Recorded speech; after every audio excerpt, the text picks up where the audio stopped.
Crazy facts about World War I. World War I was the sixth deadliest conflict in world history. It resulted in an estimated 16 to 20 million military and civilian deaths. British soldiers would fire thousands of rounds randomly over the German trenches to boil the water in their machine guns to make tea. 4 empires collapsed after the war: Ottoman, Austro-Hungarian, German, and Russian.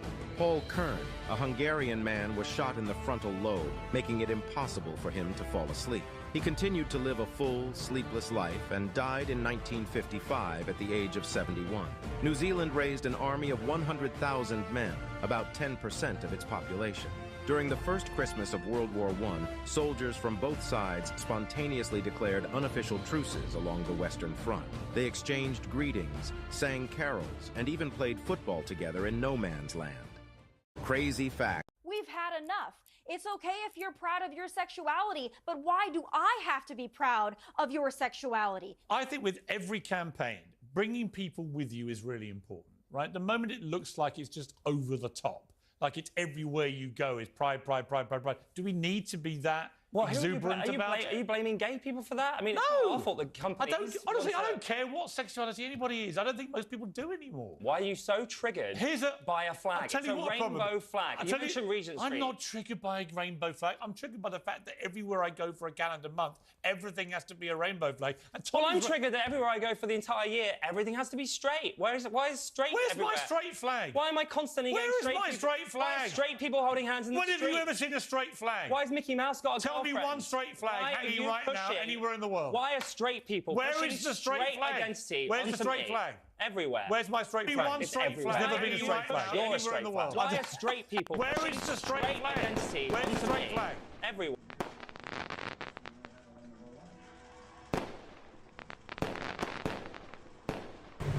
Hey, what's up, guys? What's going on? I'm just gonna. I can't sleep right now. It's gonna be my birthday in the morning. I just want to come online, watch a little bit of news and some YouTube shorts nonsense before I get some rest, and then the following, like tomorrow. Hold on, let me turn this down just a little bit so I can talk over it. Then tomorrow I'm gonna stream for like 12 hours of Zelda for my birthday and hang out with you guys. So what's going on, Drop Top and this?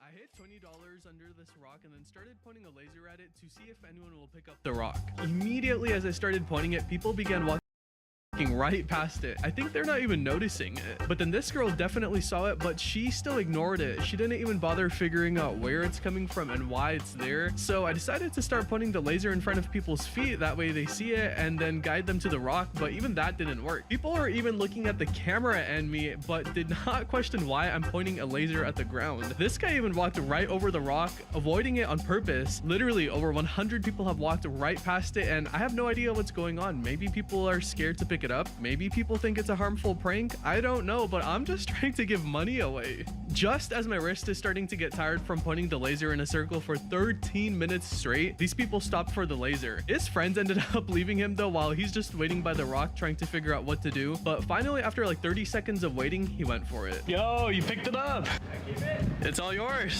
I hit $20 under this rock. Imagine if you're running for president and you said, the government never taxes you on your winnings. No more lottery. Fuck, they didn't play. You put your hard-earned money into that pot. JFK 2 coming this summer. Can you imagine how quick they'd kill you if you tried to take away that lottery money? Yeah. That's a lot of money. Every time someone wins the lottery, the government wins. That's a giant win, too. So the setup is, you get a bunch of people, they all throw their money at this thing because it's legalized gambling 100% because no one's limiting the amount of tickets you can buy. You can go nutty. How often does that happen? That's a great question. That money's just coming in. And so the government is basically a casino. And they get the best cut of any casino. They can't lose. It's not like you can win and the house pays you. Get the fuck out of here. Imagine if you're running for president and you said, the government never taxes you on your winnings. No more lottery. Fuck. If you were president of the United States, what would you first do to change the country? Follow the Constitution and close our borders. Amen. That's a job for crazy people, and I would never do that. I'd lower the drinking age to 18. I'd finish the wall. Considering the trillions of dollars in debt that we are to China, I would try my hardest to start to create some domestic output into the economy. The further that we get into debt, the worse that we're going to be in position-wise and world power-wise. So, open up the trade barriers like he's kind of talking about. Legal weed, nationwide. I would get rid of the whole gang. I would start over and not have any president in place because it's a popularity contest. I most certainly wouldn't have a president in place, and I would have a popularity thing that doesn't include one person. If you were president of the United States... If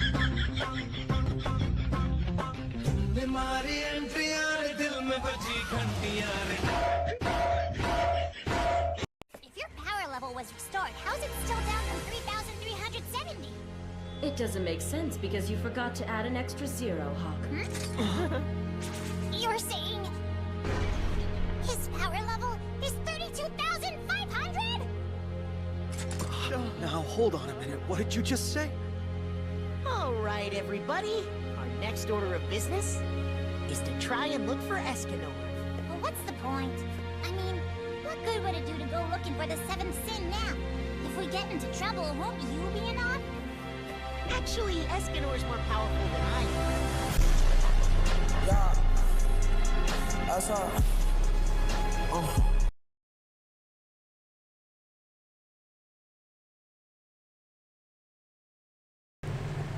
So I just want to say that I forgot that in Seven Deadly Sins, Melodius said that. He actually did say Escanor was stronger than him. I actually forgot about that. And everybody keeps saying that this guy... Let me read the stupid-ass comments here. He fought the more important... No, he forgot the more important point. Escanor has a beautiful mustache. Whatever. Escanor really looks at... No, people care. Escanor is so powerful, they couldn't afford the budget to properly display his greatness. Escanor is so powerful, he wrote himself as a side character, so he wouldn't get bored fighting the beginning. Cannon party. He just dropped the secret edit to exist and didn't think we'd notice.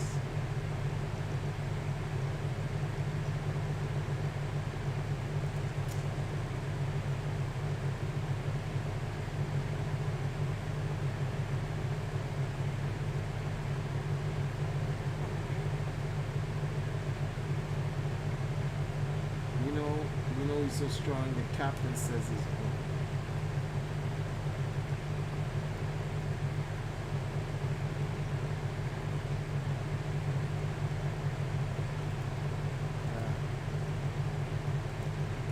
What the hell? Oh,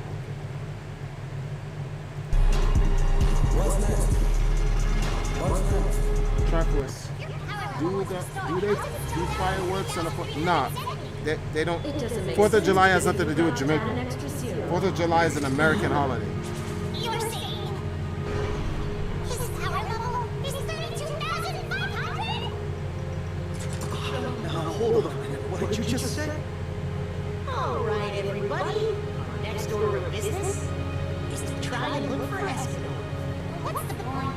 I mean, what good would it do to go looking for the seventh sin now? If we get into trouble, won't you be in on? Actually, Escanor's more powerful than I am. Yeah. That's all. Oh. What's next? What's next? Hughes has made a full, spontaneous confession. Therefore, we condemn him to be hung by the neck until death. Proceed. That girl sitting at the Mario family dinner is Mario and Luigi's niece. What? Which means Mario and Luigi have a third brother. Well, where's he been? He's never made an appearance. He kind of made an appearance as Pietro Mario in the live-action TV series. But it turned out Pietro was just a scammer. He wasn't actually their brother. But 10 years ago, Miyamoto said that if he had to, he would make a third Mario brother. And it looks like that could come to fruition in the next Mario movie. The seeds at least were planted. That girl sitting at the Mario family dinner is Mario and Luigi's niece. What? Which means Mario and Luigi have a third brother. Well, where's he been? He's never made an appearance. He kind of made an appearance as Pietro Mario in the live-action TV series. But it turned out Pietro was just a scammer. He wasn't actually their brother. But 10 years ago, Miyamoto said that if he had to, he would make a third Mario brother. And it looks like that could come to fruition in the next Mario movie. The seed's at least been planted. That girl.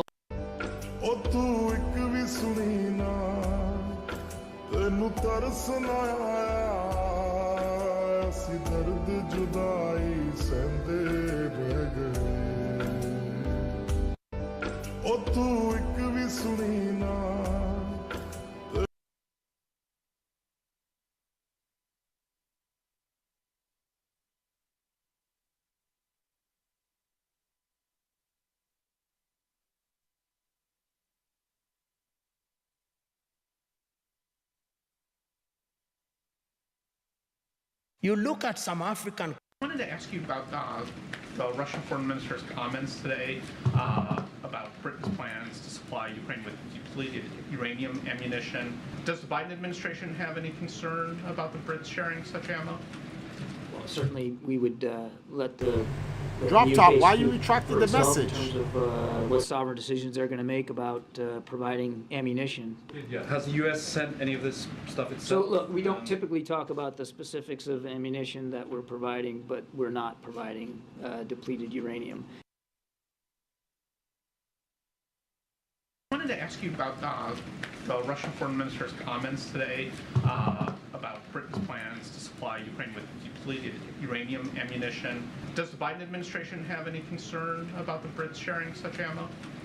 Well, certainly we would let the UK speak for itself in terms of what sovereign decisions they're going to make about providing ammunition. Yeah. Has the U.S. sent any of this stuff So itself? look, we don't typically talk about the specifics of ammunition that we're providing, but we're not providing depleted uranium. I wanted to ask you about the Russian foreign minister's comments today about Britain's plans to supply Ukraine with depleted uranium ammunition. Does the Biden administration have any concern about the Brits sharing such ammo?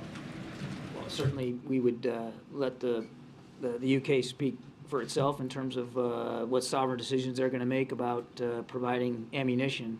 Yeah. Has the U.S. sent any of this stuff So itself? look, we don't typically talk about the specifics of ammunition that we're providing, but we're not providing depleted uranium. I wanted to ask you about the Russian foreign minister's comments today about Britain's plans to supply Ukraine with depleted uranium ammunition. Does the Biden administration have any concern about the Brits sharing such ammo? Well, certainly we would let the UK speak for itself. You look at some African countries and they have an army, which complete with 5-star generals who have never even quelled a street riot, and they are generals. Your money goes into maintaining militaries, maintaining embassies that you don't need. You see why Africa is poor? All these 55 countries have embassies. If we were one, there would only be one ambassador for Africa in the United States of America. There would only be one army with regional policing. Am I being naive or simplistic? Yes, we can create a single Africa with a loose government, a confederal government, dealing only with foreign affairs and defense. You look at some African countries and they have an army, which complete with 5-star generals who have never even quelled a street riot, and they are generals. Your money goes into maintaining militaries, maintaining embassies that you don't need. You see why Africa is poor? All these 55 countries have embassies. If we were one, there would only be one ambassador for Africa in the United States of America. There would only be one army with regional policing. Am I being naive or simplistic? Yes, we can create a single Africa with a loose government, a confederal government, dealing only with foreign affairs and defense. But what's weird is he shouldn't be able to communicate with the craft with a radio. The radio wave should bend around the craft. I mean, it shouldn't be possible. Every single thing about the craft and the way they operated didn't make any sense to us. Why should the frequency bend around the craft? Well, you really have to look at the way the gravity wave comes out of the craft. The reactor's in the center, and there's a waveguide that goes up to the top. There's actually a small appendage that sticks out of the top of the craft, and it produces a heart-shaped gravitational distortion around the craft. Now, if the craft is sitting in the air and you walk underneath it and look up, you actually cannot see the craft. The light bends around it. You're bending gravity, bends light. It bends radio waves. It shouldn't be possible to communicate with a craft that has an envelope around it that's distorting all forms of energy. But what's... Hi, can you tell me where you're from? Where are you from? I'm from O Block. Please take the camera off of me, sir. I've asked you once to take the camera off of me. If you do not, I will call the local police. You gotta talk to him about that. I'm speaking to him. Can he not hear me? I don't know. I'm from the community. I'm wondering why he's videotaping in a public store. You gotta ask him. I'm trying to, and he's not communicating with me, unfortunately. Why aren't you talking to her? I don't know. I think he's upset with me too. I'm with To Catch a Predator. It's a TV show. It's a TV show. It's To Catch a Predator, where people predate on young children. She's supposed to be meeting up with a 13-year-old boy. It's just making everybody else uncomfortable. Oh yeah, 'cause he made me very uncomfortable with trying to meet up with a 13-year-old boy. So we're looking for him at the moment. Because I was supposed to be like catching a predator. Like, hence the joke there. Thank you. Oh, no problem. Fascinating Facts About U.S. Presidents, Part 1. Abraham Lincoln, the 16th U.S. President, was a skilled wrestler and was defeated only once out of approximately 300 matches. Wow. Theodore Roosevelt, the 26th U.S. President, was an avid adventurer and explorer. He undertook a dangerous journey down an uncharted river in the Amazon rainforest. Franklin D. Roosevelt, the 32nd U.S. President, was the only president to be elected for 4 terms, serving from 1933 until his death in 1945. George H.W. Bush, the 41st president, had a fascination with collecting colorful and whimsical socks, often wearing them to make a fashion statement. Ronald Reagan, the 40th U.S. president, was a Hollywood actor. Before entering politics, he starred in over 50 films and TV shows. James Monroe, he had an unusual habit of regularly taking nude swims in the Potomac River, finding it invigorating and refreshing. Fascinating facts about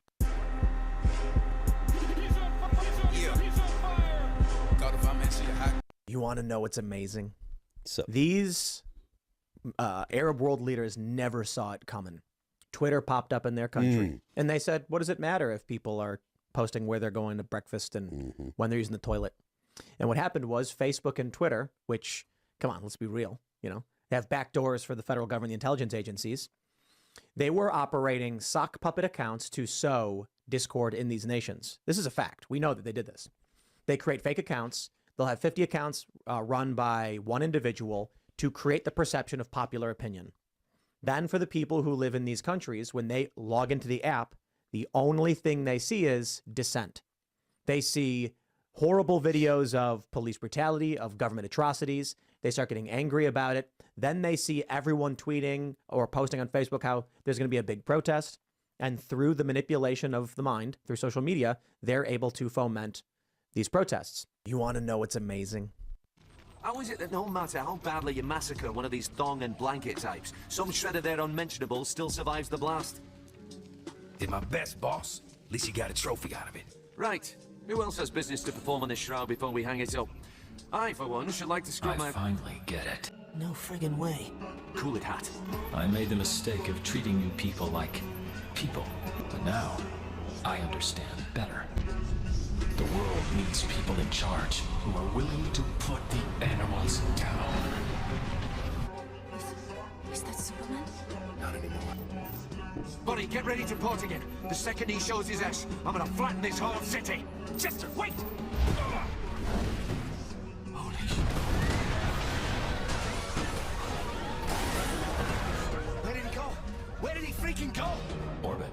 he went into orbit at Mach 7. How is it that no matter... History facts your teacher doesn't tell you about. Part 3. In 1788, during the Austro-Turkish War, Austrian troops accidentally attacked their own forces after getting drunk and mistaking them for the enemy. Cornflakes were originally invented as part of a vegetarian diet aimed at reducing sexual desire and preventing masturbation. Before the invention of modern dentures, people used materials like animal teeth, human teeth, and even whale teeth as replacement teeth. In 1919, a tank containing 2.3 million gallons of molasses burst in Boston, causing a wave of sticky molasses to flood the streets, resulting in 21 deaths. In 1916, a pig named Lulu saved her owner from drowning in the Nueces River in Texas by jumping into the water and keeping him afloat until help arrived. History facts your teacher doesn't tell you about. Part 3. In 1788, during the Austro-Turkish War, Austrian troops accidentally attacked their own forces after getting drunk and mistaking them for the enemy. Cornflakes were originally invented as part of a vegetarian diet aimed at reducing sexual desire and preventing masturbation. Before the invention of modern dentures, people used materials like animal teeth, human teeth, and even whale teeth as replacement teeth. In 1919, a tank containing 2.3 million gallons of molasses burst in Boston, causing a wave of sticky molasses to flood the streets, resulting in 21 deaths. In 1916, a pig named Lulu saved her owner from drowning in the Nueces River in Texas by jumping into the water and keeping him afloat until help arrived. Black fathers were being sent to prison! And are you triggered, by the way? Oh yeah. Oh yeah, there's no point in arguing with you because you're just a cosplayer, you're just a f***ing racketeer, you don't actually work in politics. It's f***ing fun to you. It's f***ing fun to like watch people come up and like have valid points, but then you sit there on your little f***ing high altar and just do this. Well, does swearing make you more correct? Why don't you just move the premise? Does it make you less? Who gives a shit about civility when people are dying? Well, actually, I do care about civility because people are dying. Like Steve Scalise almost died because he was shot by a Democrat. That's what I care about. Or Rand Paul assaulted by his neighbor. Black fathers were being sent to prison! And are you triggered, by the way? Oh yeah. Oh yeah, there's no point in arguing with you because you're just a cosplayer, you're just a f***ing racketeer, you don't actually work in politics. It's f***ing fun to you. It's f***ing fun to like watch people come up and like have valid points, but then you sit there on your little f***ing high altar and just do this. Well, does swearing make you more correct? Why don't you just move the premise? Does it make you less? Who gives a shit about civility when people are dying? Well, actually, I do care about civility because people are dying. Like Steve Scalise almost died because he was shot by a Democrat. That's what I care about. Or Rand Paul assaulted by his neighbor. Black fathers were being sent to prison! And are you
Sorry, I'm just looking to see what's on the news tonight. Hold on for a second.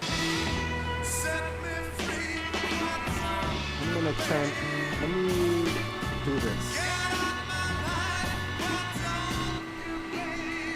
Yeah, I'd rather have you listen through the actual mic because it probably does that reverberating. Yeah, I'm gonna find some politics to watch. I'm just doing some shorts real quick. Kiss. Kids, Rex, Here, boy, where is everybody? Hello there. Hey, I know you. You're that janitor at my office I was talking to last night when I said I wished I didn't have a family so I could get the big promotion at work. I granted your wish. Okay, we'll skip Listen, I that. told the judge to go to hell when he sentenced me to death because he couldn't look me in the face. Why do you think that's a mistake?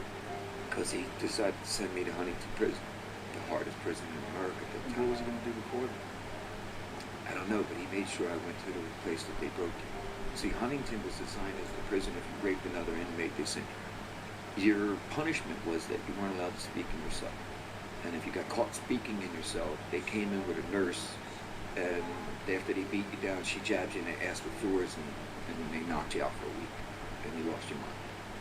So it was horrible. Like I told you, the first 2 years of my sentence, every day I kept my mouth shut. I didn't care what was done around me. You weren't allowed to say a goddamn word, and they meant it.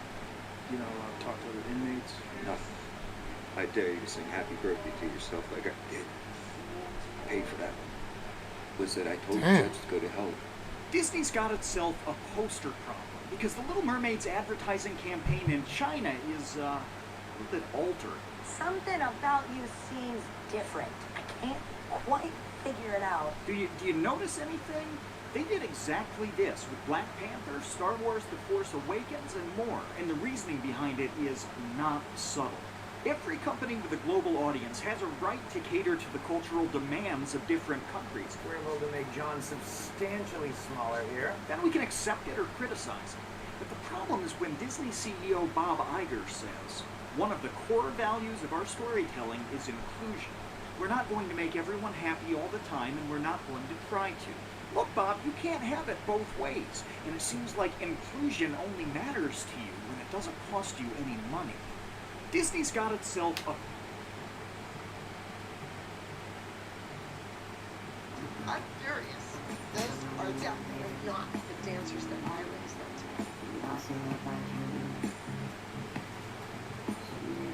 That's disgusting.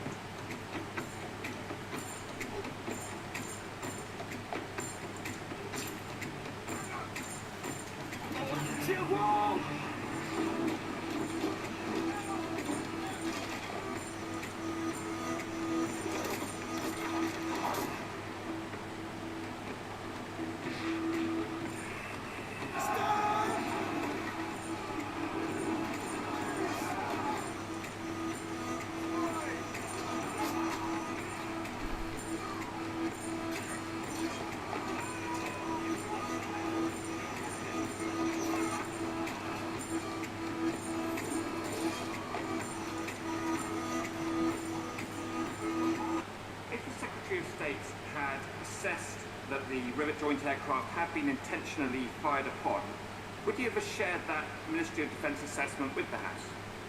The Secretary of State has briefed the House on that incident. I'm not going to offer any discussion on the version of events that was put across in the week.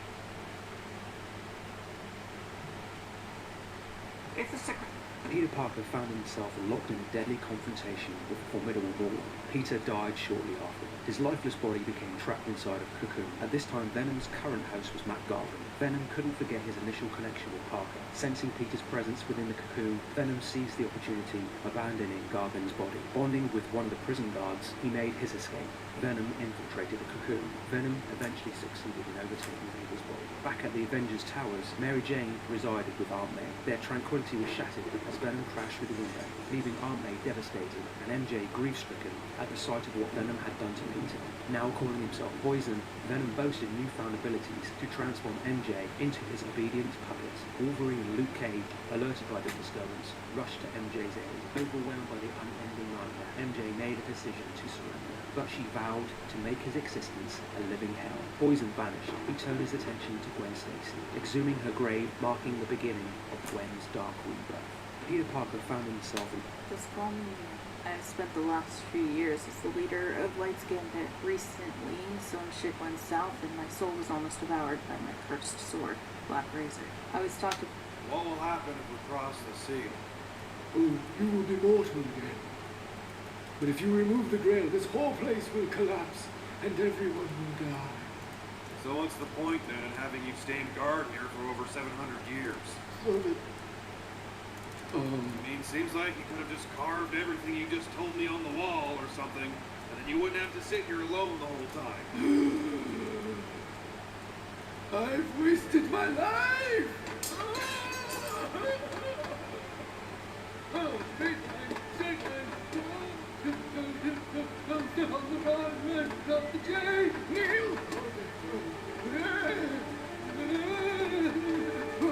My girlfriend is still alive!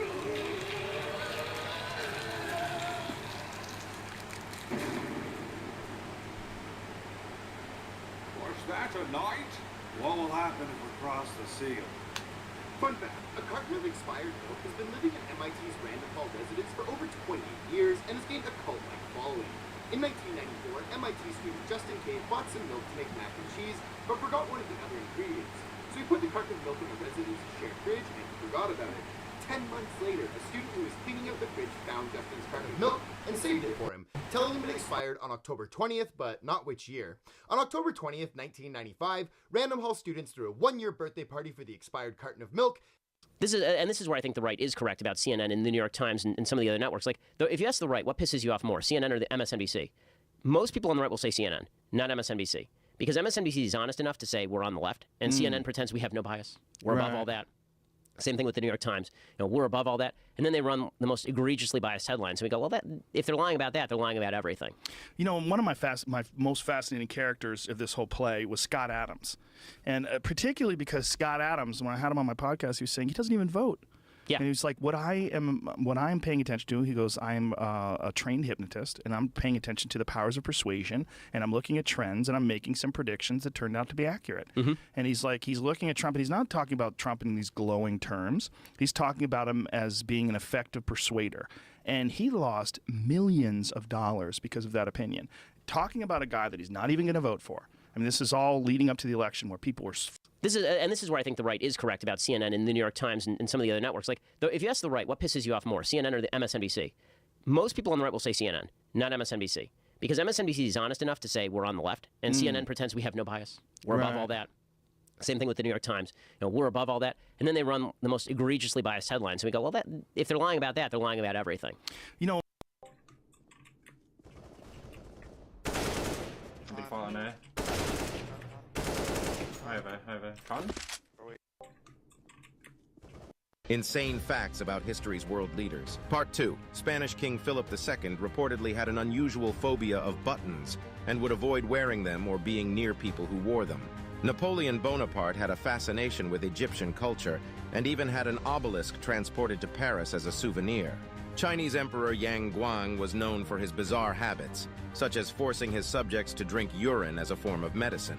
Queen Victoria of England was an animal lover and had a pet parrot that could speak several languages. Sultan Moulay Ismail of Morocco was known for his massive harem, which reportedly included over 500 wives and concubines.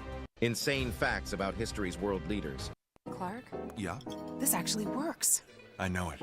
To hide in plain sight as one of them. Not hide as much as be one of them. Smallville, is that you? Oh, Lois. Hi. I'm sorry. This is, Lois Lane. Diana Prince. I work with Clark. Closely. We share a byline sometimes. So this is an interview. No, it's a date. Oh, right. Nice manners, farm boy.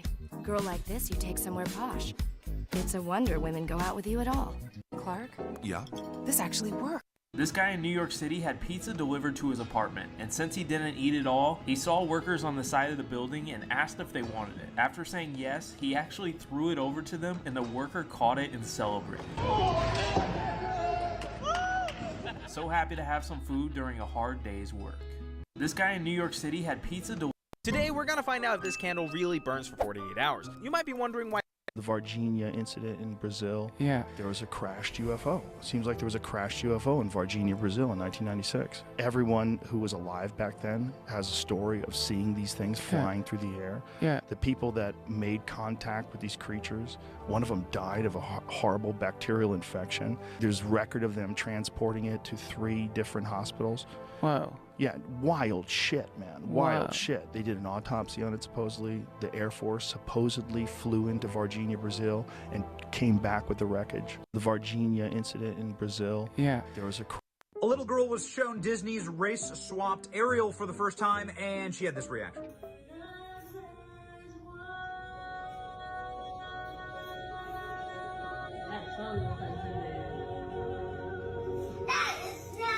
Why isn't that What the real blasphemy did she just say? You can't be that girl. one? Why is it not the real one? Dishonor. Because like Ariel's white, not brown. Why would it be a movie like that? And Ariel's hair is long, not braided. She's not wrong. A little girl was shown Disney's race-swapped Ariel for the first time, and she had this reaction.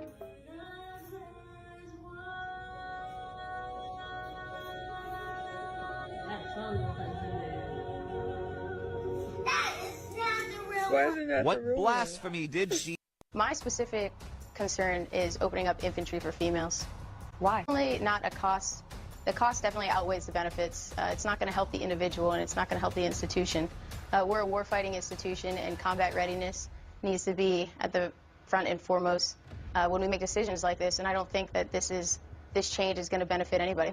The other question then I present is longevity. You know, we're talking about opening up opportunities for females, but my concern that I point out in the article is that there's these gender-specific medical concerns that are going to come with opening these fields that I'm not so sure we've really thought about.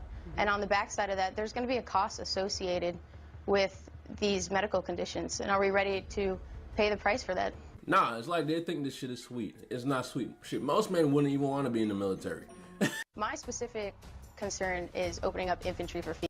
Last week, Hobie and I... Oh, wait, who's Hobie?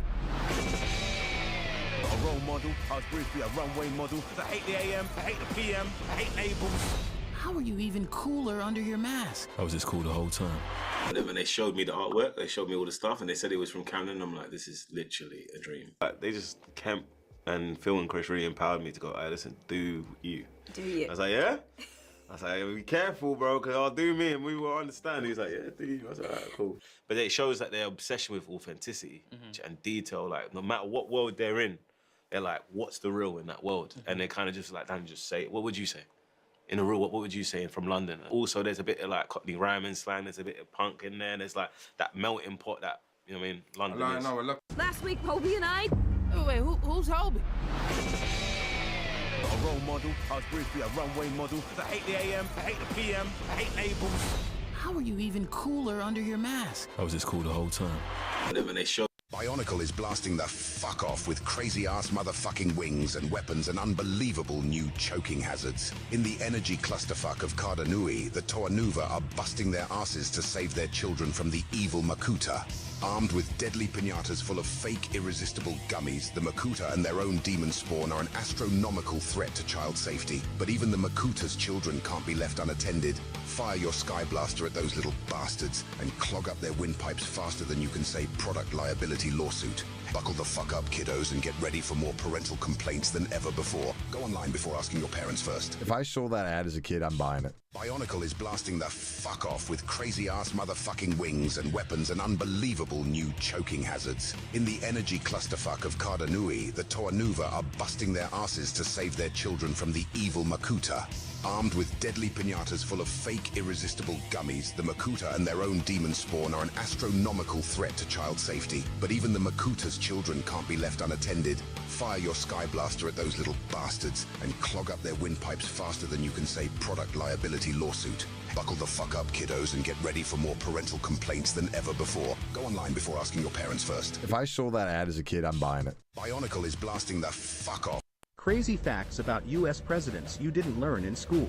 After President Woodrow Wilson suffered a stroke, his wife Edith secretly ran the country, handling everything from his correspondence to deciding the nation's priorities. Some even call her the first unofficial female president. Lyndon B. Johnson was a prankster at heart. He owned an amphibious car and loved to scare guests by driving straight into a lake, all while screaming about brake failures. Herbert Hoover and his wife used a different language to keep their conversations private in public. Their choice? Mandarin. Crazy facts about U.S. presidents you didn't learn in school. I know you have a twin brother. Did you ever do the thing where you switch places? He was having trouble passing. He was actually not going to graduate. He goes, hey, do you know a Greek monologue? And I'm like, yeah, of course. I've just been doing this for 4 years. He goes, listen, I need you to come down to my university. The room is 401. Just could find a place to sit. So I make it to the lecture hall. She pulls me in the class. She goes, hey, are you ready to do this? I go, yeah. Seize the moment. I'm really starting to appreciate having the audience. And I get a few applause. People dig it. And I think she starts looking at me kind of accusatorily, like, come over here, Mr. Yeah. And she opens the door and takes me outside, and she goes, when did you learn how to do all of that? And I go, it's just a hobby. She goes, well, can you stay and do this for my next class? I said, did I get the points? And she goes, yeah, you got the points. And I go, my car's parked in the red, I gotta go. I know you have a twin brother. Did you ever do the thing? What fact blew your mind so much you want everyone to hear it? I found out that if a hermit crab finds a bigger shell, it'll explore it to see if it can fit. But if the shell is too big, it will wait by the shell for up to 8 hours as other crabs come along to try it out. As they realize it is too big for them as well, they queue up next to the shell and form a line from the biggest crab to the smallest, and wait for the crab that is the perfect fit. And then they all exchange shells in sequence so everyone gets a new home. Good morning, I'm crying about crabs. What fact blew your mind so? But how do you treat regular Americans? I got this letter from someone in my district, a firearms dealer. I have been a firearms dealer for 46 years. For 46 years, I've had a good relationship with law enforcement. Then came the ATF's zero tolerance policy. 2 years ago, while in the process of selling a firearm to a customer, I completed their background check using Florida's FDLE firearm purchasing program. The background check was uneventful, and FDLE rendered an approval number. Some months later, during an ATF audit, I was told the background check was now a non-approval. Even though FDLE made the error, it was on my paperwork, so ATF deemed it a willful error. After completing close to 50,000 background checks over 46 years, why would I willfully ignore this background check? The answer is simple. I did not, but the ATF has revoked my license, ended my career, and my livelihood. But how do you treat regular Americans? I got this letter from... This was the moment this lady noticed ducks awfully close to the edge of a waterfall. Mama Duck was curious and got too close to the edge, forgetting she had little ducklings with her. She noticed that the stream was too strong and tried to move away from the edge, but it was too late and one duckling fell. Mama! Mom, get your baby! Luckily, the fall wasn't very high, so the duckling wasn't hurt. Go ahead, Mama. Go on. Get your baby. Mama Duck was really worried and didn't know what to do to save her baby. She looked around for the best options and finally made a brave decision. She decided to jump into the water and try to rescue her little one. Amazingly, all her other ducklings followed her without any fear or hesitation, and none of them got hurt during the fall. In the end, everything turned out fine and the duckling was safely reunited with the rest of its family. This was the moment this lady noticed ducks awfully close to the edge of a waterfall. Mama Duck was curious and got too close to the edge, forgetting she had little... You've never seen a coffee table like this. This guy just made the most high-tech cyberpunk looking piece of tech you've ever seen, and it's literally just a table. We all know those crazy epoxy tables look awesome, but this one's got lights activated by your touch. It's a custom-made hexagonal pattern that allows light to shine through the blue parts of the table, and a grid of either pressure or touch-activated lights on the underneath gives the futuristic look you see in the video. They made a few of these bad boys too, which was no easy task from the looks of it. The video description says that the project took a month of daily work, hundreds of sensors in 1,000 different connections, and a lot of difficulty. All I know is that I really want one because you've never seen a coffee table like... Meet the Pallas cats. They have the longest and densest fur of any cat species. A Pallas cat needs to secure up to 5 rodents each day. And the top picks on their... This is the moment Thor: Love and Thunder could have flipped a switch and became a serious movie.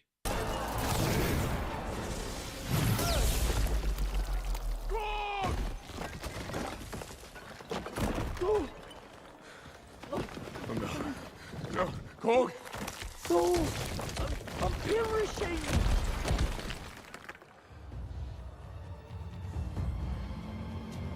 Zeus! You're next, Northern Sun!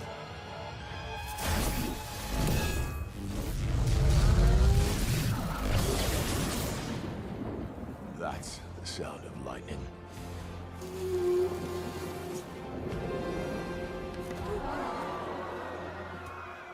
But they decided to keep it goofy. Although there were some dark scenes, this movie with Gore the God Butcher could have been so much more. If you like Marvel, sub for more. This is the moment Thor, Love and People get eaten by bears all the time.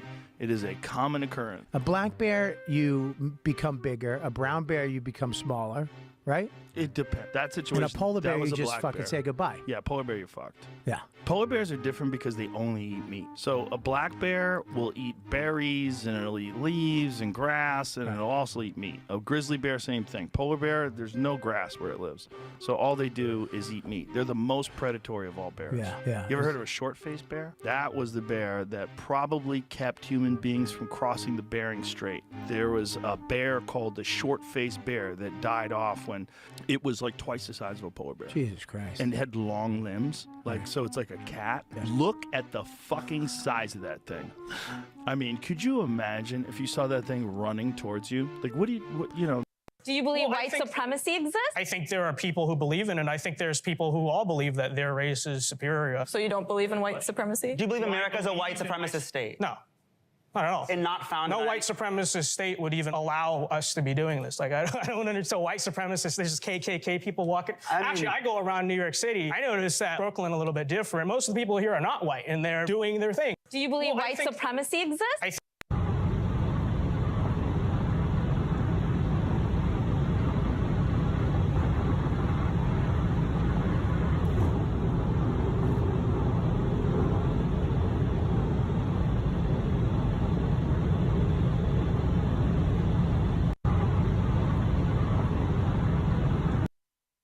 Did you know in The Eagle Has Landed, there is a scene where German paratroopers encounter a group of Jewish people at a railway station while they were being transported to extermination camps.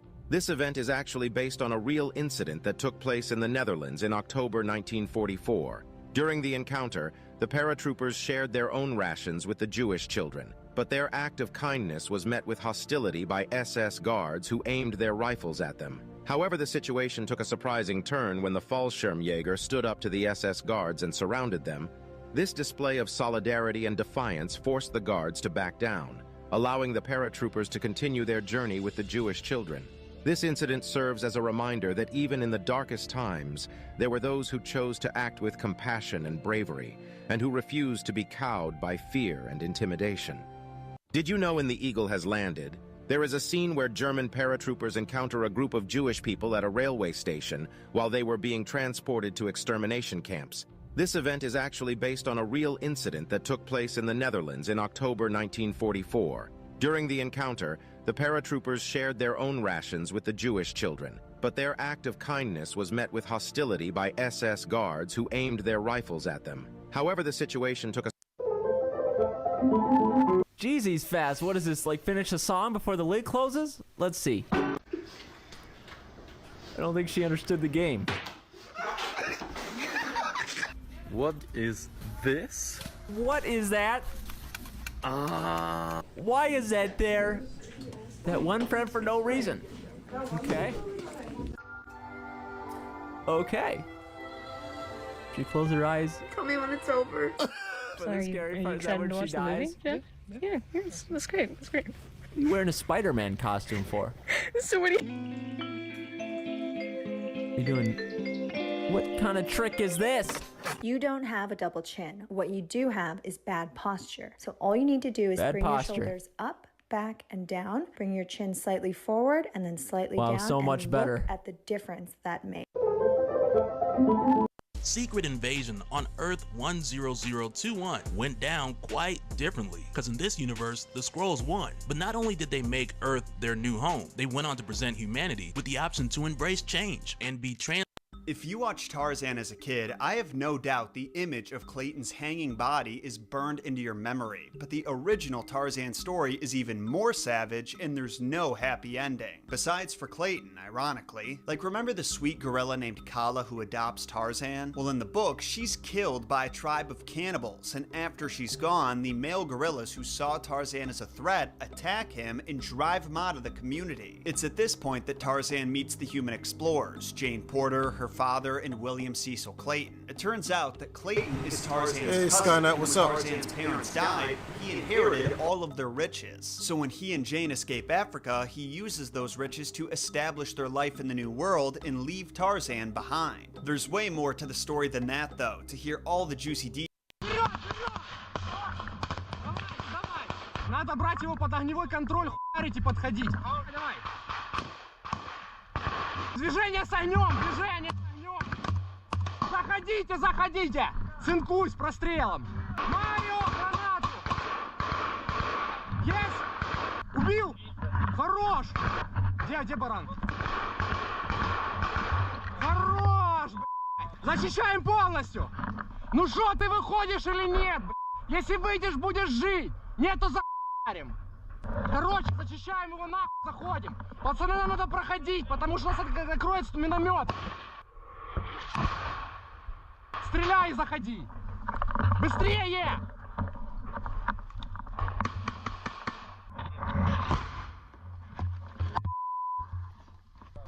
Рассредоточились по посадке.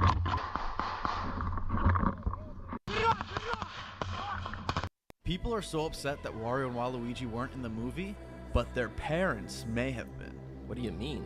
Wario and Waluigi are Mario and Luigi's cousins. No. If you go back to the family dinner, Mario has two uncles, one tall and skinny, and one short, fat, and gross. And they look just like Wario and Waluigi. It's so true, because Wario and Waluigi have to come from the human world, if it's gonna make sense. And they have to be so similar to Mario and Luigi. How much more similar can it be than actual family? People are so upset that Wario and Waluigi weren't in the movie. At what point were soldiers on the ground made aware of the breach, and what support has been put in place practically for them? The troops on the ground, those involved in the protection of the diplomatic mission in Kyiv, will have likely been aware of it as it broke in the news. It is not for them to worry about their force protection beyond the tactical measures they can take locally. That's a matter for the permanent joint headquarters, and the Chief Joint Operations was quick to assess what the implications may be for their force protection. He concluded that there were none, and the mission can safely continue. Something I don't think we talk about anywhere near enough is how one side of the Earth is kinda empty. This is called Point Nemo. And oh crap, you're in Vegas. Hope you're enjoying Las Vegas, bro. Means no one. It is so unbelievably remote that if you were there, you would be over 3,500 kilometers, or about 2,200 miles from any inhabited land, meaning you would be closer to the astronauts on the ISS than any humans here on Earth. And it's sometimes referred to as the spacecraft cemetery, because most space agencies end up crashing their old satellites into the ocean here to not risk it from, you know, landing on someone's house. Later this decade, our beloved ISS will come crashing down at Point Nemo, never to be seen again. Something I don't think we talk about anywhere near enough is how one side of the Earth is kinda empty. This is called Point Nemo, and no, not because of the fish, but because Nemo in Latin means no one. It is so unbelievably remote that if you were there, you would be over 3,500 kilometers, or about 2,200 miles from any inhabited land, meaning you would be closer to the astronauts on the ISS than any humans here on Earth. And it's sometimes referred to as the spacecraft cemetery, because most space agencies end up crashing their old satellites into the ocean here to not risk it from, you know, landing on someone's house. Later this decade, our beloved ISS will come crashing down at Point Nemo, never to be seen again. This is safe. Now, I know it may look like I've been, well, blown up, but this is not your ordinary explosion, because this was created by sodium metal. It is highly reactive to water and oxygen in the air. In water, it loses electrons so fast that the positive electrostatic repulsive charge rips itself apart, leading to the sodium embedding itself into the water with tiny little spikes as it explodes, leading to an even faster reaction until you get the fireball. This is called a Coulomb explosion, which, because there is no solid shrapnel, I am fine wearing this face mask. But I want to make a whole rubber ducky out of sodium, so I decided to make this ridiculous apparatus that can... The mayor of New York City tweeted out, "There's nothing I hate more than rats. If you have the drive, determination, and killer instinct needed to fight New York City's relentless rat population, then your dream job awaits." He's hiring a rat czar. He's willing to pay up to $160,000 a year. We are going to get thousands upon thousands of cats. We're going to neuter these cats so that they can't reproduce, and then we're going to let the cats go in the city. Cats will knock down the rat problem, and in a few years, the cats will die off without having reproduced. How long are these cats going to live? Well, I mean, as you know, cats can live up to 20 years or so, but that's enough time to take care of your rat problem, and I'd sure as hell much rather have a bunch of kitties running around than a bunch of stinky sewer rats. So one generation of cats, and then I got no rats and no cats. Correct. They would kill a lot of birds, too, though. Yeah, but what birds? Street pigeons? It's not like there's a whole lot of critically endangered birds flying around Manhattan. I'm serious. The mayor of New York City. I'm in graduate school. There's an explosion on the sun, and the press, it's over the wires. So they want to get a comment on it. So they called Columbia, the Department of Astronomy, and they're looking for some, it was lunchtime. And so the department admin is going through the roster, and they get to me and say, "Neil, no one is here. Can you take this call?" So I said, "Sure." And they said, "Oh, hello, there's an explosion on the sun. Should we be worried?" I said, "Oh, it's a solar flare. They happen with some frequency. It's a wave of particles coming towards Earth." And they said, "You mean the Earth is fine?" I said, "The Earth is fine." And they said, "Can you tell us that on camera?" "Sure." "Okay, we'll send up a limo to pick you up in a half hour." And so the whole conversation, there it was. I get home, I put on the TV, and I watched this interview, and I had an out-of-body experience. I just witnessed something I've never seen before in my life. It was the news interviewing a black person, me, for expertise that had nothing to do with being black. The interview didn't say at the end, "Well, how do black people feel about solar flares? Oh, does this affect dark skin differently?" None of that. I'm in graduate school. There's an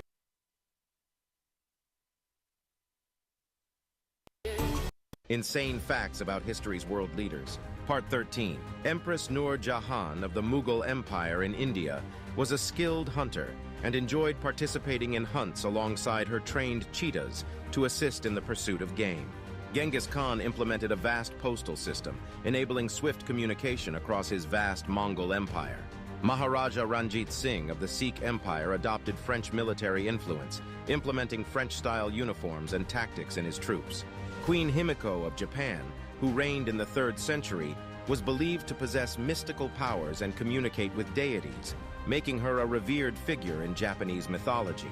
Emperor Kangxi of the Qing dynasty in China was a polyglot who could speak multiple languages, including Manchu, Mongolian, Tibetan, and even Latin. Insane Facts About History's... Support what happened at the snooker? Of course I support what happened at the snooker. Why? Why are you laughing? Am I laughing? Yeah, you are. You're smirking. And so was the guy who did the stunt at the snooker. And here's my problem. It's all a bit of a game for you guys. You regularly get seen smirking and laughing. It's all a bit of fun. It's not fun for the people whose lives you're ruining. How's this for journalism when you're not hacking into murdered children's phones?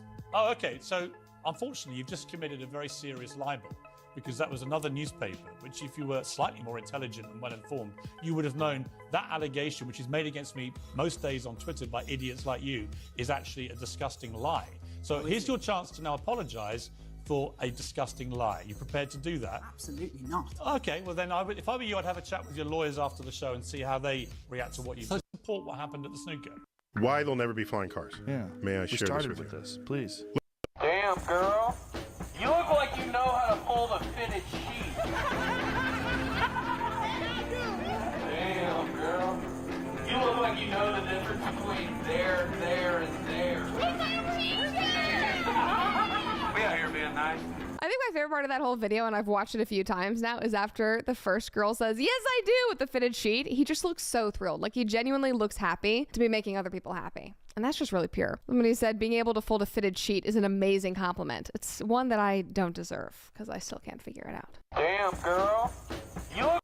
This photo has a disturbing backstory. It's the last photo of Michael Rockefeller, and it features the cannibals thought to be responsible for his death. In 1961, Michael was traveling down a river with an anthropologist when his boat broke down. Now, Michael eventually decided to jump in the water and swim to shore, and that's the last time he was ever seen. His death was announced officially as drowning, though the rumor is that the Asmat tribe, who are known to be cannibalistic, were the cause of Michael's disappearance. But the story doesn't end here. About a decade after Michael's disappearance, National Geographic did a project on the Asmat tribe, and they were filming them rowing their boats. Did you see it? It looks like there's one white man rowing with the tribe. Maybe this photo isn't as disturbing as we thought. This photo has a disturbing backstory. It's the last photo of Michael Rockefeller, and it features the cannibals thought to be responsible for his death. In 1961, Michael was traveling down a river with an anthropologist when his boat broke down. Now, Michael eventually decided to jump in the water and swim to shore, and that's the last Speed running shorts. Is this? A reconnaissance pilot found an enemy ammunition depot disguised as a garbage dump. We are starting to destroy the ammunition. We are dropping a high-explosive fragmentation munition. Direct hit. Anti-tank missile system rounds are damaged. One of them is catching fire. But this is not enough for us. We want to be 100% sure. We are dropping a high-explosive munition. A direct hit on the SPG rounds. The artillery and blasting powders are bursting into fire. We're making a final drop of high-explosive munitions onto the ammunition depot. It's detonating. The rounds for the ATGMs are exploding. Now we are sure that the ammunition depot is completely destroyed. There's a reason why there's no fucking bears in California, Duncan. Only black bears. Our fucking state flag has a grizzly bear on it. Did you ever notice that? No. Yeah, they eradicated all the grizzly bears because they were eating people. So in the fucking 1800s, dude, there's a town. It's out near, like, on the way to Bakersfield. Yeah. Lebec? Lebec. I think it's called Lebec.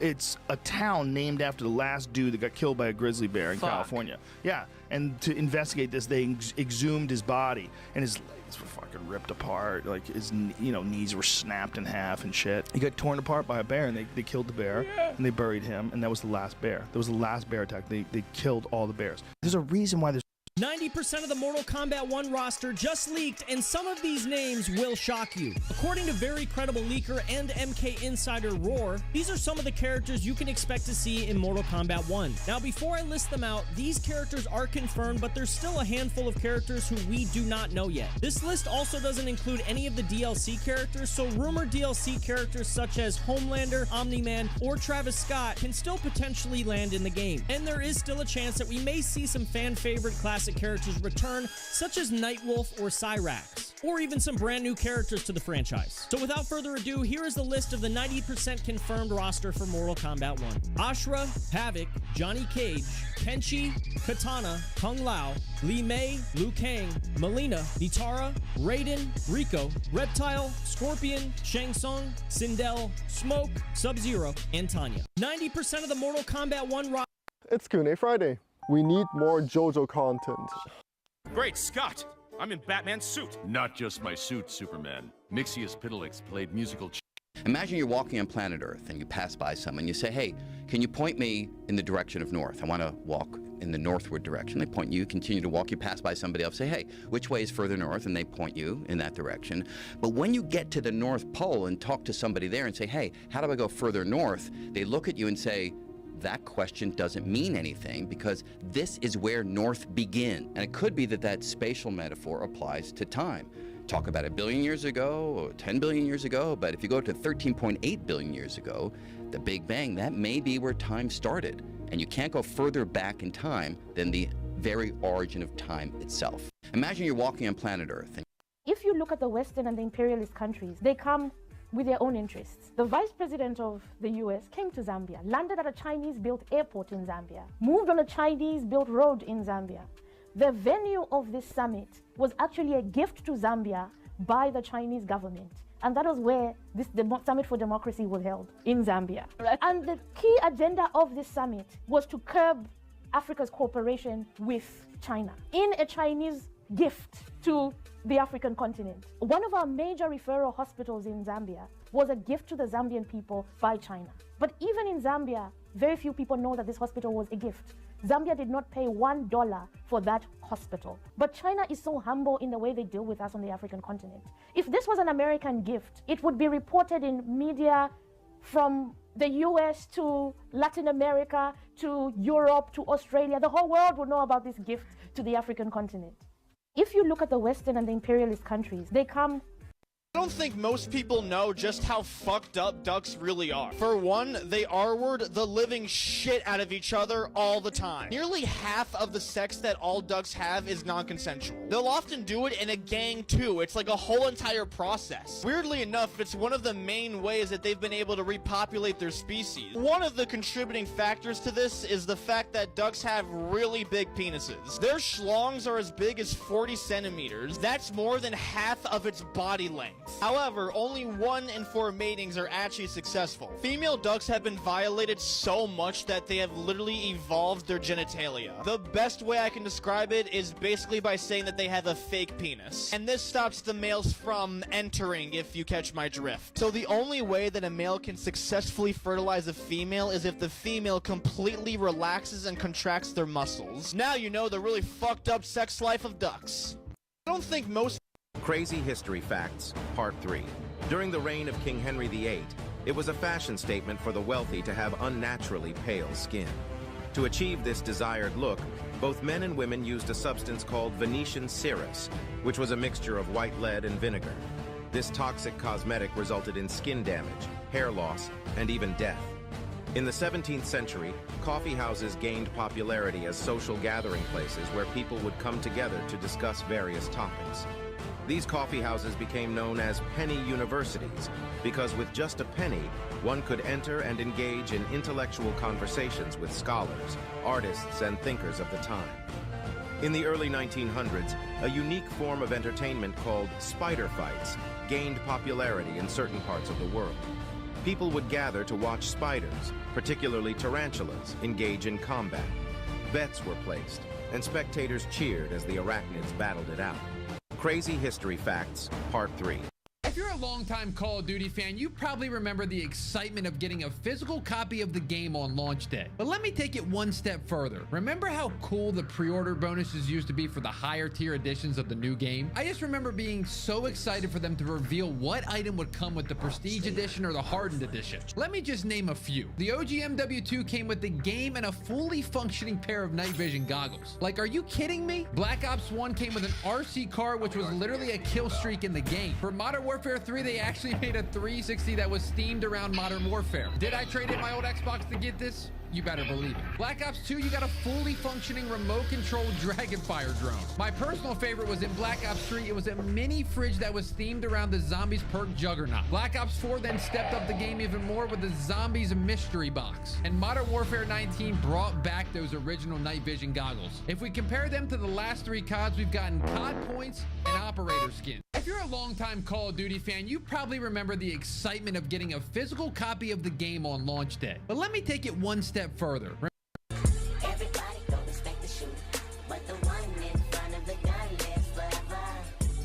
Being a male host in Japan has its dangerous sides, but for Phoenix Luna, it was a deadly affair. In October 2018, Phoenix met Yuka, a new client that happened to manage a nearby hostess bar. Due to them being in the same industry, they quickly hit it off and started dating. Phoenix was very popular at his club, which made Yuka very jealous. To keep Phoenix's attention, she would spend $9,000 a month booking him out so nobody else could. One day, Yuka invited Phoenix over to help with some housework. As Phoenix had just done a long shift, he had a bath and passed out in Yuka's bed. In a fit of rage, Yuka grabbed a kitchen knife and stabbed Phoenix in the stomach while he was asleep. Phoenix woke up in shock and immediately ran out of the apartment with Yuka clinging onto him. This was the infamous picture the police took in the lobby when they got there. Yuka was calmly smoking a cigarette while on the phone, while her boyfriend was bleeding out next to her. Luckily, Phoenix survived and was back at work only. Being a male host in Japan has its dangerous sides, but for Phoenix Luna, it was a...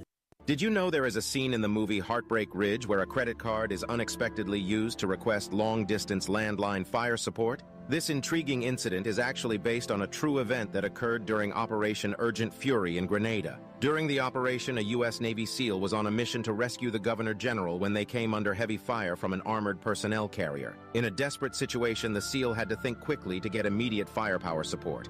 Inspired by the calling card method from the pre-cell phone era, the SEAL grabbed a credit card and used it to make a long-distance call to SOCOM. This unconventional move triggered a rapid military response. An AC-130 gunship armed with heavy artillery was swiftly deployed, arriving in time to eliminate the armored personnel carrier and provide crucial support to the SEAL's rescue mission. Did you know there is a scene in the movie Heartbreak Ridge where a credit card is unexpectedly used to request... So, Across the Spider-Verse composer Daniel Pemberton got a little sneaky with a certain detail in Gwen Stacy's new theme. Now let me start by saying Gwen's theme is pretty cool. The drum-heavy punk rock vibe of it really fits her as a character and makes her theme stand out from other heroes not just in this movie, but the superhero genre as a whole. And in this theme, there's this little guitar lick that pops up quite a bit.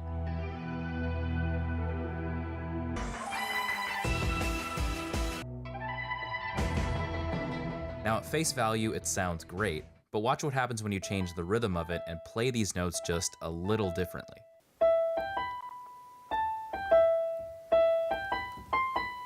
Yep, this part of Gwen's theme is a modified version of the original Spider-Man theme. In a score that spans so many different styles and has so many different themes, Pemberton found a way to sneak in the OG Spider-Man theme, and it's one of the many reasons why Across the Spider-Verse has one of the best superhero scores ever made.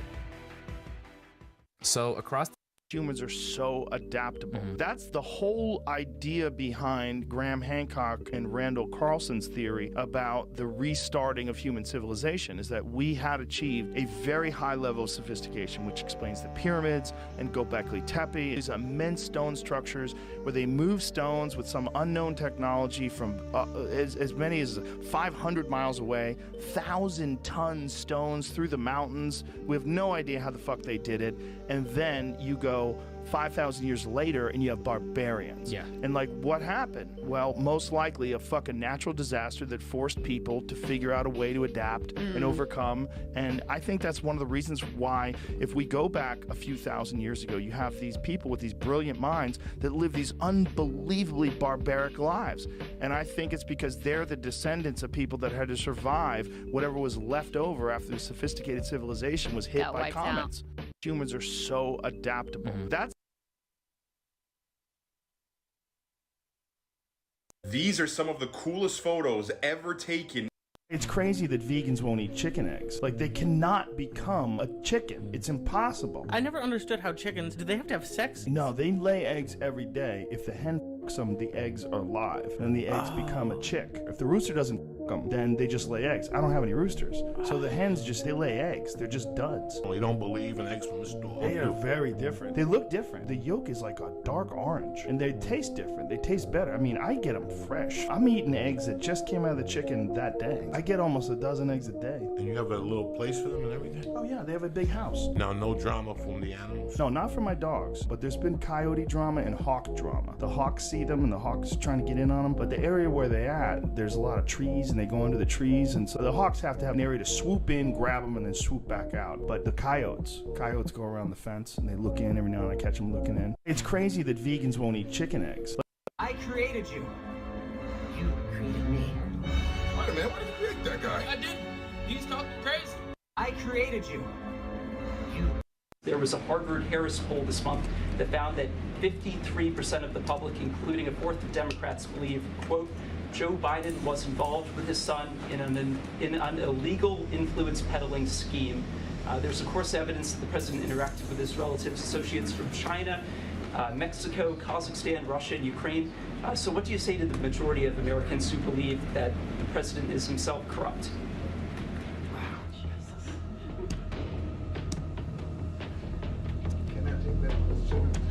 president has spoken to this. The president has spoken to this. And there's nothing to these claims. There was a Harvard-Harris poll this month that found that 53% of the public, including a fourth of Democrats, believe, quote, Joe Biden was involved with his son in an illegal influence peddling scheme. There's, of course, evidence that the president interacted with his relatives, associates from China, Mexico, Kazakhstan, Russia, and Ukraine. So what do you say to the majority of Americans who believe that the president is himself corrupt?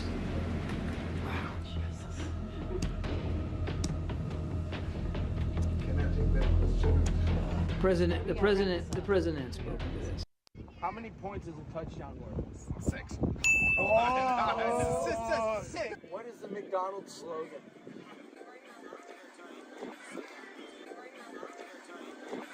Ba-ba-ba-ba-ba. I'm loving it. Hey! How many cups are in a gallon? Oh no. 16. Whoa. I'm a chef, baby. Who is the villain in Peter Pan? Oh, dude, this is easy. Captain Hook. Oh. Who is the most consumed manufactured drink in the world? I know that. Tea? Yeah. Oh! How many rings are in the Olympic logo? Oh man. Holy shit. 5, 4, 3, 2, 1. 7. How many points is a touchdown worth? 6. Oh! 6. What is the McDonald's slogan?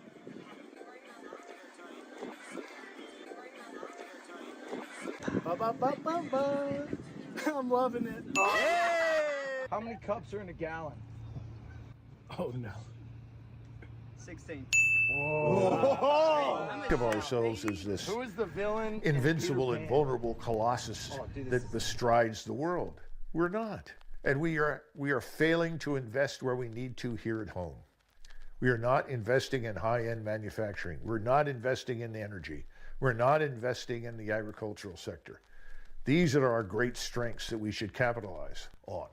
We're not doing it.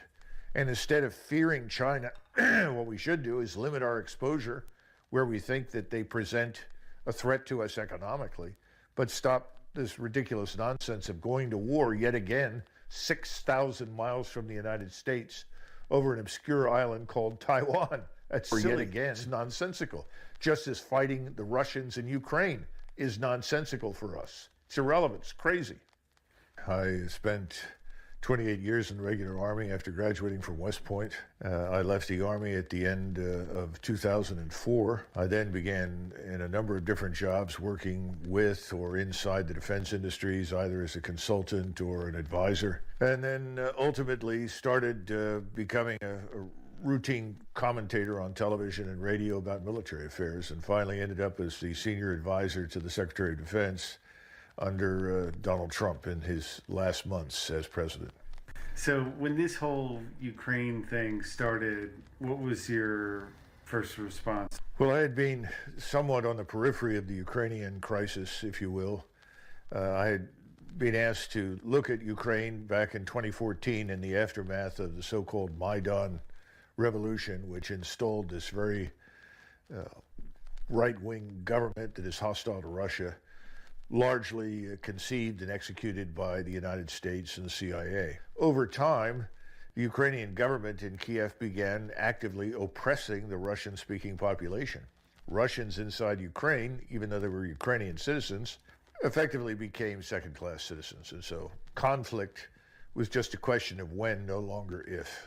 Ukraine has an interesting history. The Ukraina, the word itself means on the periphery or on the margin or on the edge, depending upon how you want to translate it.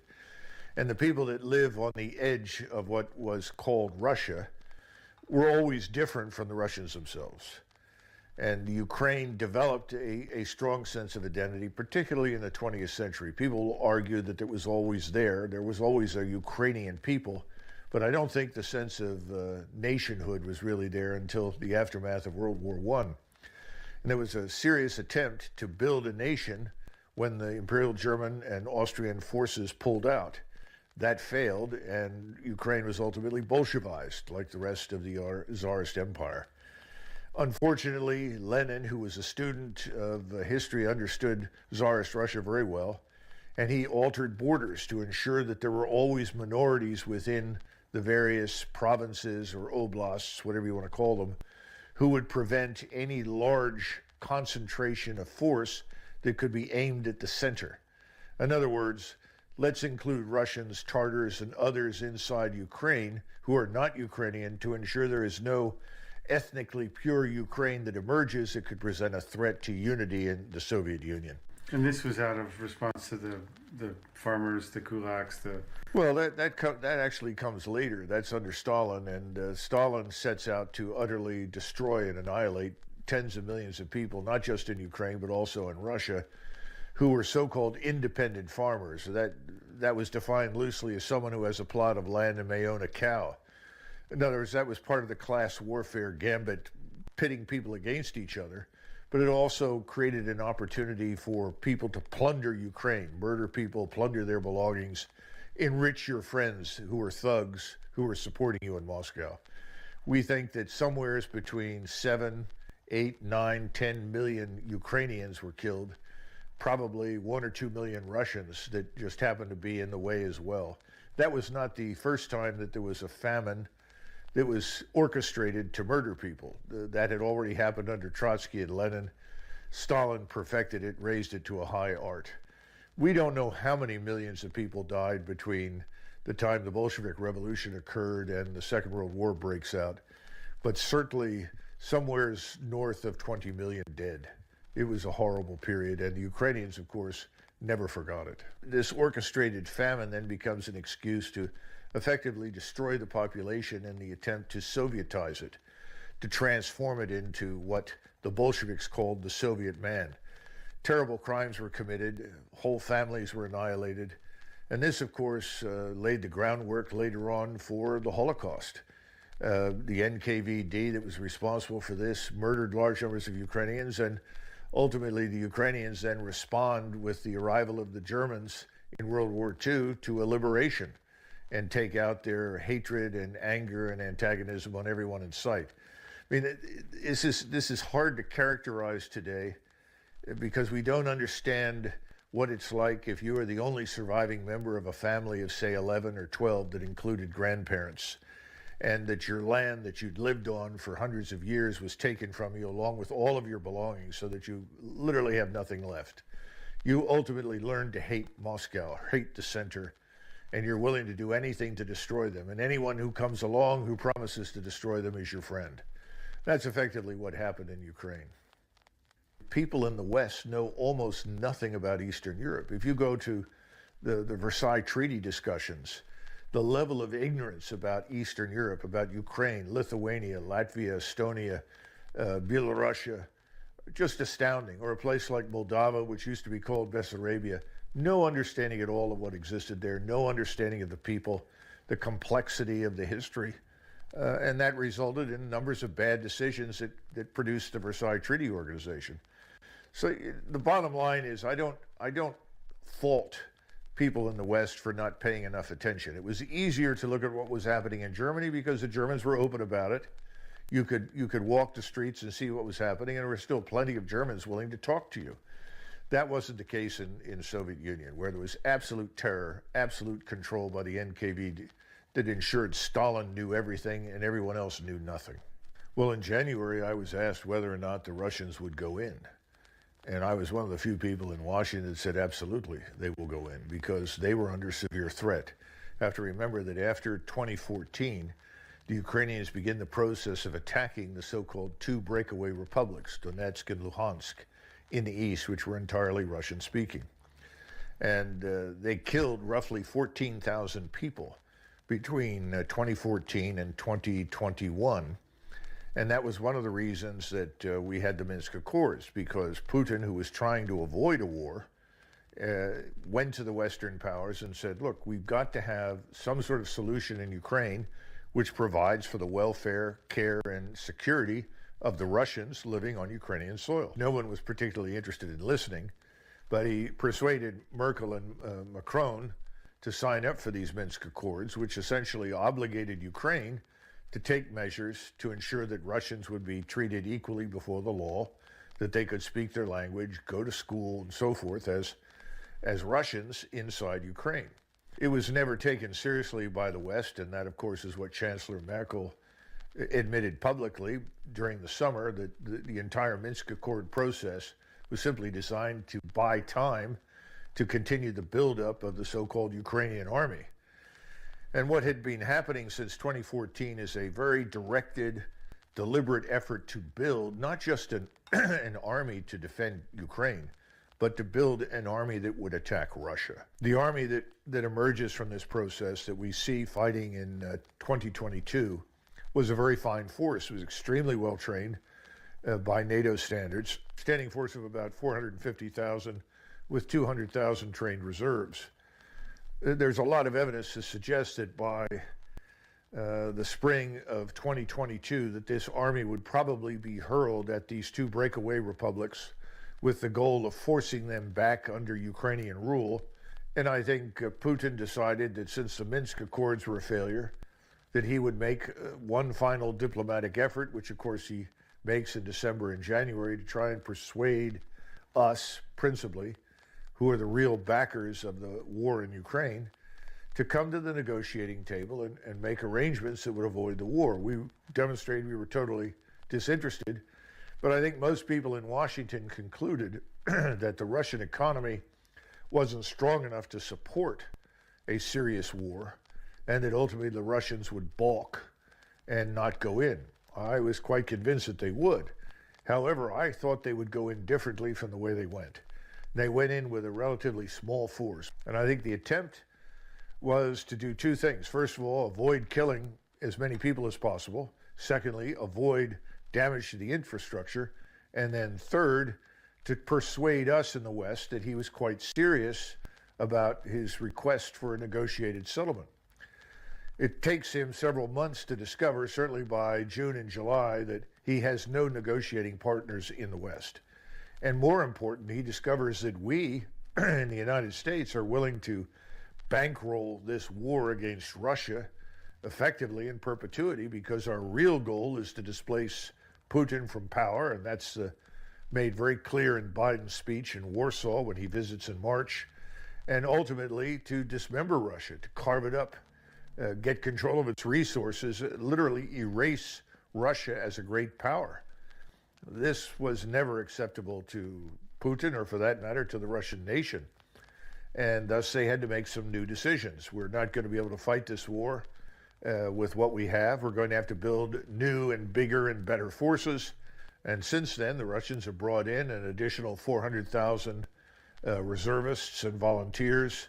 These people are now trained. They've been assimilated into the Russian army, and they are dispersed around Ukraine. The vast majority of these troops have continued to train, and they're sitting in reserve. Now, what they have done is they've rotated some Russian forces forward so they could see the battlefield, see the enemy. Some units have gotten limited exposure, but for the most part, the war in the South has been waged with a reliance on what I would call an ISR strike complex. That is, where you link intelligence, surveillance, reconnaissance platforms, manned and unmanned, space-based as well as terrestrial, to strike systems being artillery, mortars, rockets, missiles, and unmanned aircraft, or what we now call drones. All of these have been organized to be very responsive, very short period of time, and destroy concentrations of Ukrainian forces as they try to attack the Russians in defense. This has been enormously successful. And as a result, certainly in November, December, and January, the exchange rate was about 8 Ukrainian dead for every 1 Russian killed. And people in the West don't understand that the difference in striking power is 1 to 10. For every 1 gun that the Ukrainians have, the Russians have 10. Putin had given strict orders: don't kill civilians, don't destroy infrastructure. And then when they realized they didn't have enough forces, they decided to essentially lay siege to places like Melitopol and Mariupol. In Mariupol, they had thousands of Ukrainians eventually surrender, but they killed thousands of Ukrainians. So they learned that it wasn't very sensible to go in building to building, room to room, and try and dig people out. It was easier to essentially cut them off, cut the power, cut the water, and then let time do its work for them. The problem for the Russians is this. We have said that we will not relent, that we are going to fight them until they're destroyed. If you tell the Russians that, the Russians say to themselves, well, this war will only end when we are on the Polish border. That's a terrible situation, frankly, for Ukraine, because we've said we will not negotiate. I don't think Putin expected that this would drag on. I think he really thought that once he showed us in the West that he was serious and that the Russians would not tolerate this large anti-Russian military establishment in eastern Ukraine, that we would then say, stop, let's negotiate. And of course, he was wrong. His great fear was not just the Ukrainian force in eastern Ukraine, but that over time we would emplace missiles in eastern Ukraine that could reach Russia's nuclear deterrent. And that worried him about his ability then to deter us from using nuclear weapons against Russia in the future.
Welcome into Redacted on this Tuesday, 4th of July. I'm Natalie Morris. I am again flying solo today because Clayton is off for this week and next week. So next week you'll have just me again.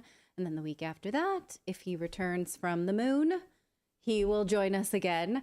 You are in good hands. Thank you for joining me yesterday for my solo flight. But I'm not solo. I have David in the control booth and Philip. Boys, if you'd like to say hello, say hello. Hello. Hello. We need to do the hello. Hi, everybody. Well, there's only two of us, so we can only do the first third, but you know. Yeah, I have 3 children, so a lot of times when we're walking around someplace, I'll go, sound off, mommy, and they go, sound off, Miles, so I know they're all there. So we also can sound off. That's Grover the dog. He's sounding off. Thank you for working today, you guys, on the holiday on 4th of July. I didn't even ask if you wanted to work. I mean, my alternative is just to play video games with my younger brother. So, okay, I'll do that afterwards. Okay, good. That's what I had going on today. All right, and David? All I'm doing is protecting dogs' ears from fireworks that have been going off since Thursday. Oh, yeah, poor thing. So we have a bunch of scared dogs running around. Yeah, that's rough. Yeah, that's rough. Well, whatever this holiday means to you, if you're in the United States, hopefully we can all set our intentions on living in a free society. How about that? That's our commonality, wherever you live, because that is not a foregone conclusion any longer, as seems to be the theme of our show. But nevertheless, here we go. So today on Redacted, we haven't even got to the intro. I meant to. We just got carried away. Today we're going to talk about drone strikes in Israel, between Israel and Palestine. And this is a topic we haven't really touched on before, but violence is ratcheting up and we felt like we needed to. We are going to continue to talk about the riots in France and how the mainstream media seems to be shaping the conversation about Middle Eastern people in a way that does not include them. Because why do that? We're going to talk about men who breastfeed, how they do this, what the concerns are, many. And our own Dan Cohen has spoken to a lawyer who is suing the CIA and Mike Pompeo for tapping into their phones and spying on their meetings with Julian Assange. This case could be a linchpin around the entire U.S. case against Julian Assange. And we're going to take a look at that interview as well. All of that as Redacted starts right now.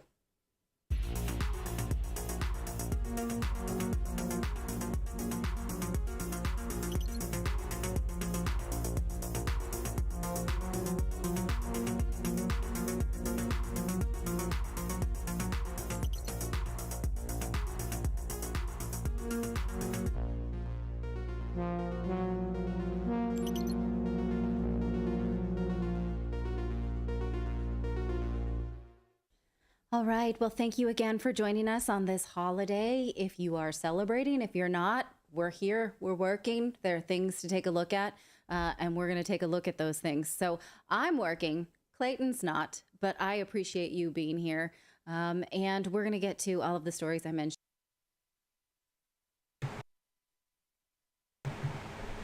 Okay, guys. That's about it for tonight. Tomorrow I'm going to be streaming some Zelda throughout the entire day for about 12 hours, and later on at night it'll be the Valkyries playing Warfare Wednesday. So they're going to be playing Firelight, Call of Duty, and all that other stuff. I'll catch you guys tomorrow. I'm going to get some sleep now. Night.